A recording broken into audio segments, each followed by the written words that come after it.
the next house po, this house is our Casa Quiapo. The house po is from R. Hidalgo Street, Quiapo, Manila.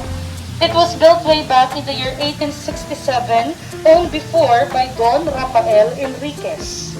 This house po in the year 1908 until 1926 became the first building of University of the Philippines School of Fine Arts. This is where some of our national artists like Fernando Amorsolo and Carlos Botong Francisco used to learn their skills in painting. But when the School of UP po was transferred in Padre Paura Street in Manila, this house po before in Quiapo had a different establishments. The second floor of the house before it became bowling alley, and aside from that, it also had a girls and boys dormitory.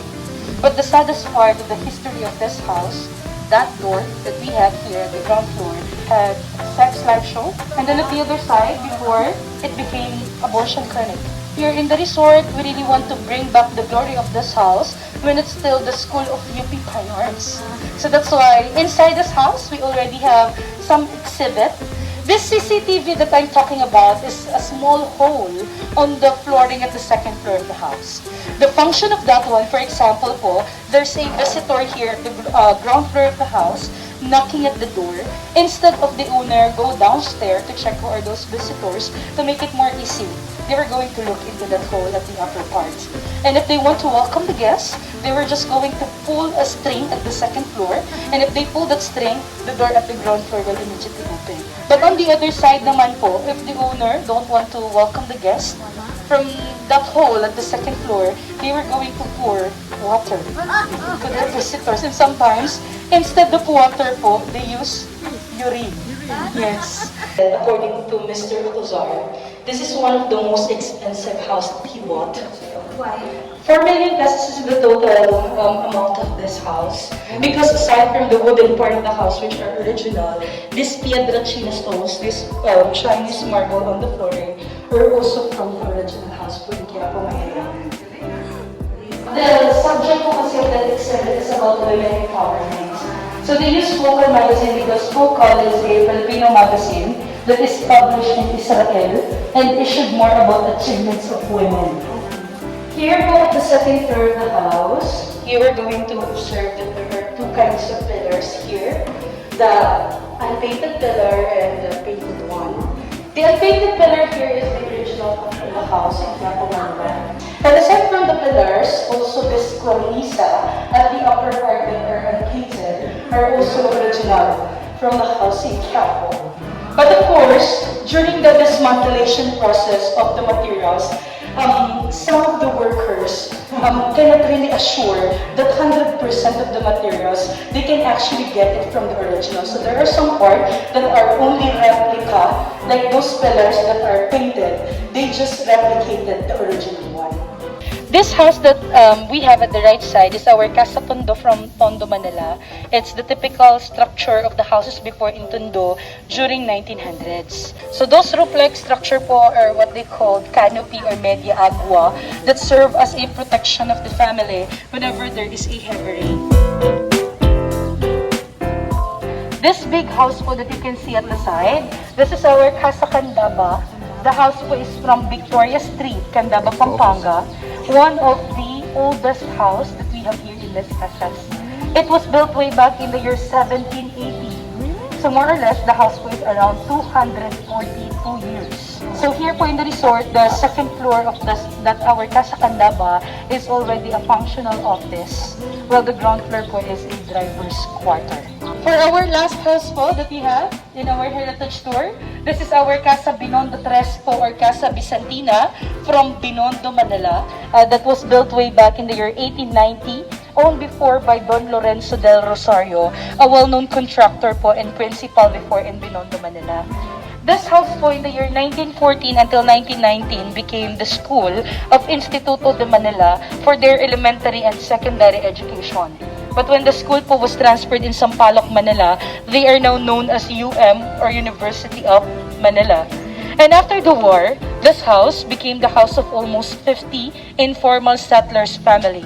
So that's why when we got the house before in Binondo, the house po is already dilapidated and forsaken. And as our workers dismantled the house in Binondo, Manila, they discovered po that there are some architectural works inside this house that is covered with a true gold leaf, or real gold. Until now, those architectural works are still in here in the third floor of this building in our presidential room. Because as of now, this our Casa Vicentina is already a premier hotel. If you're going to rent the entire house, it costs around 169,000 pesos per night. But the different architectural works po that you can see here at the ceiling, including the wall part, are an additional to the house. So those are mosaic made of stained fiberglass, made by our artisan from Bataan. So those are replicas of the work of well-known artists in the Philippines.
This is a little ball.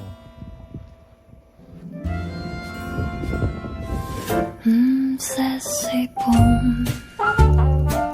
Love is say that in front.